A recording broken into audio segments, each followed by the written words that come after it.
ముందుగా అమరావతిలో గత ప్రభుత్వంతో పోలిస్తే ఇప్పుడు ప్రైవేట్ స్కూళ్ల నుంచి విద్యార్థులు ప్రభుత్వ బడుల వైపు రావడానికి ప్రధానంగా కనిపిస్తున్న మార్పులు ఏంటి అనే దానిపై మరిన్ని అప్డేట్స్ మా ప్రతినిధి శ్రీనివాస్ లైవ్ ద్వారా అందిస్తారు. శ్రీనివాస్ చెప్పండి.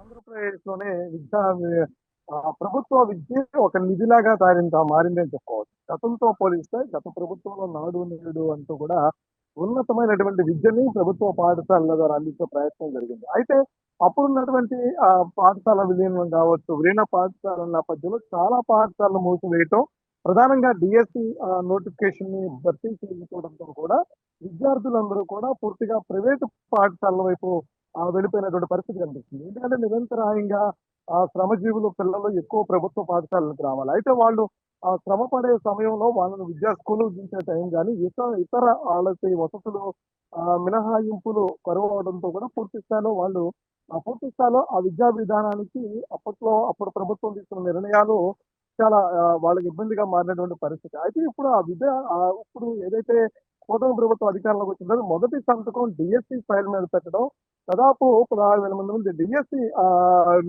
నోటిఫికేషన్ ఒకేసారి భర్తీ చేయడంతో కూడా ప్రభుత్వం విలీన పాఠశాలలన్నీ కూడా తిరిగి మళ్ళా తెరవబడ్డం. అన్ని పాఠశాలలు ఆంధ్రప్రదేశ్‌లో ఉన్నటువంటి ప్రతి ప్రభుత్వ పాఠశాలలో కూడా పూర్తి స్థాయి విద్యా బోధకులతో పాటు పూర్తి స్థాయి విద్యార్థులను కూడా గత సంవత్సరం కూడా అడ్మిషన్ జరిగిన పరిస్థితి కనిపిస్తుంది. అయితే ఈ సంవత్సరం 10% ఉత్తీర్ణత పెరగాలి అనే ఉద్దేశంతో కూడా, అంటే ఇప్పుడు పెరిగినటువంటి విద్యా విధానం కావచ్చు, బోధనా విధానం కావచ్చు, ఇప్పుడున్నటువంటి టీచింగ్ సిబ్బంది కావచ్చు, గతంలో ఉన్నటి దానికన్నా ఇప్పుడు బెటర్, అంటే ఇటు స్కూల్ యూనిఫామ్ బుక్స్‌తో పాటు అదేవిధంగా వాళ్ళకి అందిస్తున్నటువంటి భోజన వసతి ఏదైతే ఉందో అది కావచ్చు, ప్రతి సబ్జెక్ట్‌కి ఒక టీచర్ ఉండేలాగా తీసుకున్నటువంటి చర్యలు కావచ్చు, ఇవన్నీ కూడా సత్ఫలితాలు ఇచ్చాయనేది మన 10th రిజల్ట్స్ అప్పుడు వాళ్ళు ప్రధాన పత్రికల్లో ప్రభుత్వం తరపు నుంచి ఇచ్చినటువంటి యాక్ట్స్ ఏవైతే ఉన్నాయో యాక్ట్స్ రూపంలో కూడా చూడొచ్చు. అంతకుముందు ఎప్పుడు కూడా గతంలో లేని విధంగా కూడా ప్రభుత్వ పాఠశాలల విద్యార్థుల ఉత్తీర్ణతని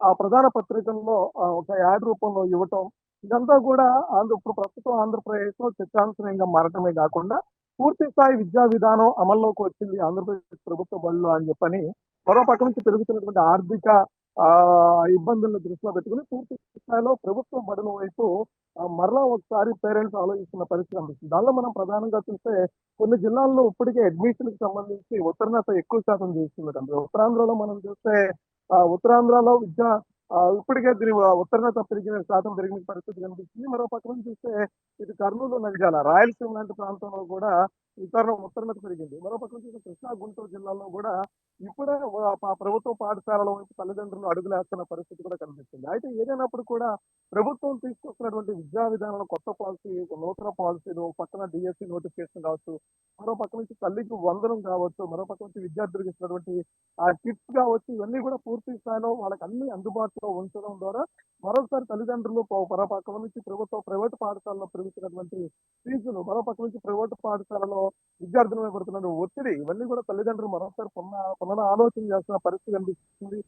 ప్రభుత్వం తీసుకున్న నిర్ణయాలు ప్రభుత్వ పాఠశాల ద్వారా విద్యార్థులకు అందిస్తున్నటువంటి విద్యని ఇవి దృష్టిలో పెట్టుకుని మరొకసారి తల్లిదండ్రులు ప్రభుత్వ పాఠశాలలో వైపు అడుగులేస్తున్న పరిస్థితి కూడా కనిపిస్తుంది. దాదాపు కొద్ది రోజుల్లోనే, అంటే ప్రభుత్వ పాఠశాలలో అడ్మిషన్స్ ప్రారంభించిన కొద్ది రోజుల్లోనే 14,800 ఇప్పటి వరకు అడ్మిషన్స్ జరిగాయి. అంటే 10% పెరగాలి ఆంధ్రప్రదేశ్ మొత్తం మీద కూడా, ప్రతి చోట కూడా 10% గతం కంటే ఇప్పుడు ఉత్తీర్ణత సాధించాలనే నేపథ్యం ఉంది. దానిలో భాగంగానే ఈ ఉత్తీర్ణత సాధించడానికి ప్రతి గ్రామంలోనూ, ప్రతి పట్టణంలోనూ కూడా బడి పిలుస్తోందిరా అంటూ కూడా కార్యక్రమం ద్వారా కూడా ప్రభుత్వ టీచర్స్ ఎవరైతే ఉన్నారో వాళ్ళు ప్రతి ఇంటికి వెళ్ళి బడి పిలుస్తుందిరా అనేటువంటి కార్యక్రమం ద్వారా కూడా వాళ్ళందరినీ స్కూల్ వైపు నడిపిస్తున్న నేపథ్యం కూడా కనిపిస్తుంది. ఏదైనప్పుడు కూడా ప్రభుత్వ పాఠశాలలు ప్రైవేట్ పాఠశాలకైనా మెరుగైనటువంటి విద్యను అందిస్తాయని చెప్పని ప్రభుత్వం ఏదైతే విధానాలు అవలంబిస్తుందో అవి సక్సెస్ వైపు వెళుతున్నాయని కూడా చెప్పుకోవచ్చు.